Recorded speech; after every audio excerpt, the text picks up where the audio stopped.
మానవ దేహాంతర బాధల పరిశోధకుడు, సమర్థ సలహా సూచనల రోగ నిజ నిర్ధారకుడు, రోగికి చికిత్సకు మధ్య వారధి, 24 గంటలు బాధ్యతలు మోసే రేడియాలజీ సారథి.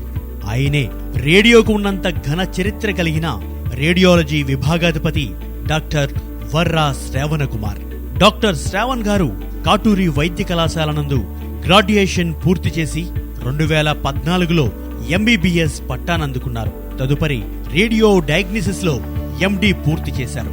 చెన్నై పట్టణమందు గల మీనాక్షి అకాడమీ రీసెర్చ్ విభాగంలో సీనియర్ రెసిడెంట్ గా మరియు కాటూరి వైద్య కళాశాల నందు సీనియర్ రెసిడెంట్ గా, తదుపరి నెల్లూరులోని యాపిల్ స్కాన్ లో రేడియాలజీ కన్సల్టెంట్ గా పనిచేసిన డాక్టర్ శ్రావణ్ వృత్తిపరమైన బాధ్యతను సమర్థవంతంగా నిర్వహించారు అన్న పేరుంది. ఆయన సమర్థతను గుర్తించిన వికాస్ హాస్పిటల్ వారు ఆయనకు రేడియాలజీ విభాగాధిపతిగా బాధ్యతలు అప్పగించారు. రేడియాలజీ విభాగం అన్నది అతి సున్నితమైన వైద్య విభాగం.